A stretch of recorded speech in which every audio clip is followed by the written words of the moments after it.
Bismillahirrahmanirrahim. Assalamualaikum warahmatullahi wabarakatuh. Selamat datang di channel video saya. Masih bersama dengan saya Mas Purwo. Nah, pada kesempatan kali ini ya teman-teman, setelah kemarin kita telah banyak membahas tentang KUR, apa itu persyaratannya, apa itu kemudahannya. Terus sekarang kita membahas tentang resiko kalau kita menunggak kredit usaha rakyat ini. Tentunya teman-teman di balik kemudahan apapun itu, pinjaman kredit usaha rakyat ini juga ada resikonya ya teman-teman. Baik itu resiko secara kita finansial maupun resiko kita secara hukum juga ada.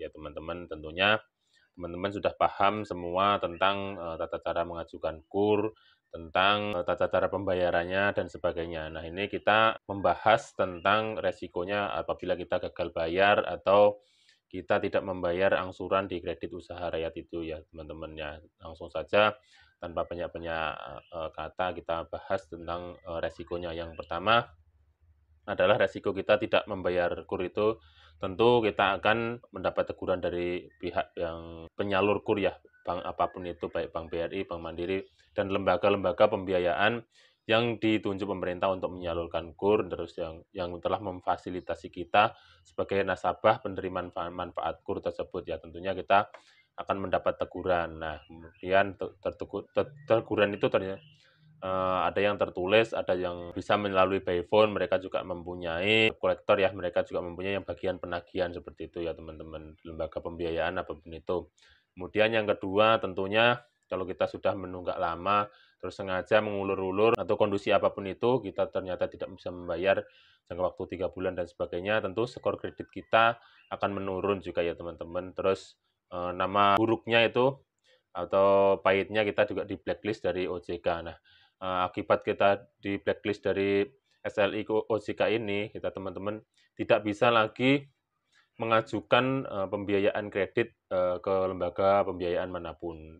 Tentunya yang legal ya, kalau yang ilegal kemungkinan masih bisa, tapi untuk lembaga-lembaga pembiayaan kita sudah sulit mendapatkan akses kredit tersebut. Jadi untuk teman-teman saya sarankan untuk teman-teman untuk pembayaran angsurannya ya tolong dibayar dengan rutin, tolong diusahakan apapun itu kondisinya ya tolong diusahakan tanggung jawab untuk membayar kredit KUR ini ya teman-teman. Nah, kemudian yang ketiga, kalau kita menganggunkan barang atau menjaminkan barang baik BPKB maupun sertifikat tanah tentunya juga ada resiko pahitnya juga kalau kita sudah nggak bisa bayar atau kita gagal membayar ya mereka juga akan menyita aset yang telah kita anggunkan, lalu mobil ya kita diambil mobilnya, kalau rumah ya disegel, biasanya itu seperti itu teman-teman, karena kita juga menjaminkan senilai barang tersebut. Nah, itulah teman-teman, kenapa kita juga harus berpikir ulang sebelum mengajukan KUR itu ya teman-teman, berpikir jernih dulu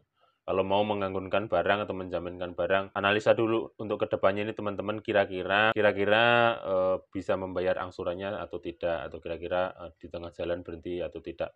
Nah, kita tentunya tidak mau ya berhenti di tengah jalan. Siapa sih yang mau untuk menunggak kredit dan rumahnya disita juga nggak mau. Tapi kalau untuk ya teman-teman saya sarankan kalau untuk modal awal usaha jangan pinjam dulu misalnya ke KUR atau lembaga pembiayaan lainnya kecuali usaha teman-teman sudah berjalan prospeknya bagus baru kita meminjam KUR tersebut yaitu teman-teman resiko-resikonya. Nah, kemudian yang selanjutnya resikonya adalah lembaga pembiayaan tersebut ternyata mempunyai debt collector lapangan lalu di bank-bank kan sudah mempunyai debt collector lapangan juga tentunya kita akan didatangi juga ya oleh mereka. Jadi itu resikonya juga kita malu dengan tetangga kanan kiri.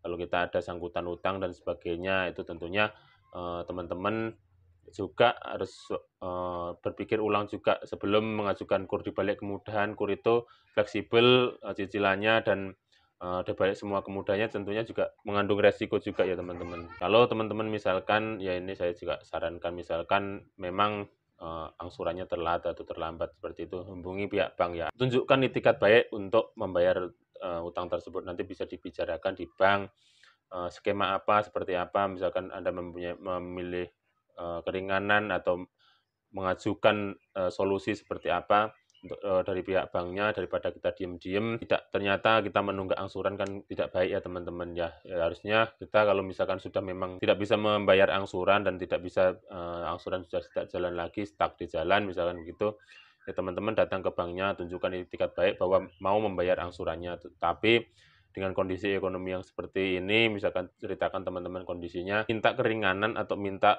direkonstruksi ulang, atau misalkan minta cicilannya diturunkan, terus jangka waktunya dipanjangkan, ya itu tergantung kebijakan lembaga pembiayaan masing-masing teman. Itu juga akan mengurangi resiko-resiko kita di atas tadi, mengurangi resiko diantaranya kita disita anggunan kita atau di blacklist dari OJK kalau kita menunjukkan itikat baik kepada pihak lembaga pembiayaan. Nah, seperti itu kira-kira resikonya. Tapi solusinya yang penting kita ada itikat baik untuk membayar, seperti itu. Mereka juga mengerti, namanya juga biasanya kan KUR kan untuk usaha, namanya juga usaha kan tidak selalu berjalan mulus, tidak selalu berjalan lancar. Ada juga hambatan, tantangan, ada juga rintangan yang seperti itu ya teman-teman. Kadang-kadang kondisi kita kalau lagi baik ya lancar, kalau tidak ya pahitnya tidak bisa membayar cicilan ya seperti itu. Tapi dari awal juga sebelum-sebelumnya saya juga bilang di video-video selanjutnya, sebelum mengajukan pinjaman apapun itu,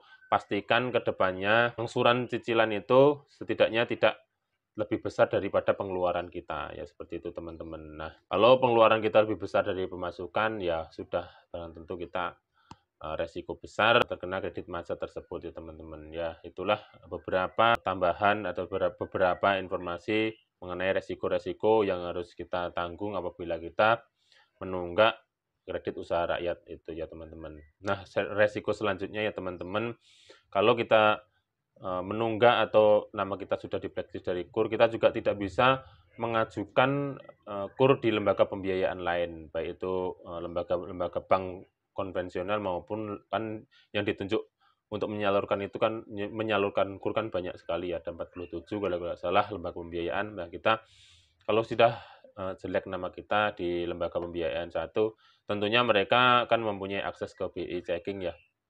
Tentunya kita juga sudah tidak bisa mengajukan KUR ini lagi ya teman-teman di lembaga pembiayaan manapun. Itu merupakan suatu kerugian ya teman-teman bagi kita. Kalau itu kan untuk akses modal yang bunganya ringan, tentunya kita juga mengalami kerugian ya teman-teman. Nah, kemudian selanjutnya resiko kalau kita menunggak atau tidak bisa membayar kredit usaha rakyat KUR tersebut angsurannya ya teman-teman. Tapi untuk teman-teman saya sarankan juga untuk hati-hati apapun itu dalam pinjaman, tentunya ada resiko ya teman-teman yang harus kita tanggung. Usahakan jaga nama baik kita di lembaga pembiayaan manapun, sewaktu-waktu kita butuh, sewaktu-waktu kita ingin pinjam, kan namanya orang kan tidak selalu lancar terus dalam usahanya atau dalam bisnisnya. Orang kan kadang juga ingin butuh modal yang lebih dari lembaga pembiayaan manapun. Jaga skor kredit Anda agar ke depannya kita bagus, disetujui kalau mengajukan kredit apapun itu pembiayaan. Kalau kita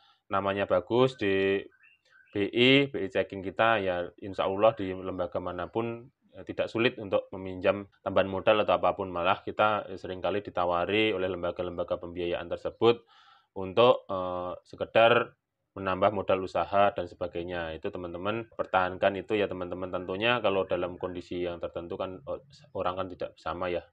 Kalau misalkan pahitnya kita sudah kena blacklist dan sebagainya, ya usahakan untuk memulihkan nama baik kita, ya usahakan kita selesaikan tanggungan-tanggungan kita, adakan itikat baik kita untuk menyelesaikan tanggungan-tanggungan tersebut. Nah, nanti juga kita bisa dipulihkan nama kita di OJK. Nah, itu adalah salah satu keuntungan kita ya, teman-teman, kalau bisa punya nama baik di lembaga-lembaga pembiayaan manapun itu. Tentunya kalau pertahankan skor kredit Anda, nanti kalau misalkan di KUR ini Anda bagus, pembayarannya lancar, biasanya mereka juga akan menawarkan lagi tambahan modal lagi. Misalkan kita sudah mau lunas, jangka waktu kurang 6 bulan atau kurang 3 bulan, mereka sudah menginfokan kita bahwa kita dapat tambahan modal lagi tanpa disurvei lagi, tanpa banyak persyaratan lagi. Mereka persyaratan kita kan sudah ada di sana. Mereka dengan senang hati juga menambah modal usaha kita. Ya mudah-mudahan teman-teman yang sedang berusaha ini usahanya lancar, usahanya tidak ada kendala apapun, lancar, angsurannya juga lancar. Tentunya kita kalau usaha ya teman-teman, terus modalnya kita minjem ya, kita ada tanggung jawab lain, ada tanggung jawab lebih ke lembaga pembiayaan ini. Tapi ya salah satu ikhtiar kita untuk memajukan usaha ya pinjam ini. Tapi kalau kita pinjam kan namanya pinjam kita juga punya tanggung jawab. Apapun itu hutang, kita harus tanggung jawab untuk membayarnya karena hutang itu adalah hak mereka yang sudah kita pakai dan apapun itu kita harus mengembalikan sesuai dengan kesepakatan kita. Tentunya kita kan sudah tahu konsekuensi apa yang sebelum kita tanda tangani di perjanjian kur tersebut, kita sudah tahu konsekuensinya seperti apa. Kalau misalkan kita menganggunkan barang juga konsekuensinya barang kita disita dan sebagainya. Tentunya kita sudah paham teman-teman dari awal, dari video-video selanjutnya saya juga sudah jelaskan hati-hati meminjam di lembaga pembiayaan manapun, baik KUR yang bunganya ringan maupun lembaga pembiayaan yang konvensional atau kartu kredit dan sebagainya ya teman-teman. Nah itulah sekedar informasi, edukasi dari saya, mudah-mudahan teman-teman bisa tercerahkan, bisa waspada ya teman-teman. Jangan lupa subscribe serta aktifkan tombol loncengnya untuk update video-video terbaru lainnya dari saya. Kalau ada yang kurang-kurang, kalau ada yang pengen ditanyakan silahkan chat di kolom komentar, nanti sebisanya saya akan jawab. Kurang lebihnya saya mohon maaf, saya akhiri billahi taufik walhidayah. Wassalamualaikum warahmatullahi wabarakatuh.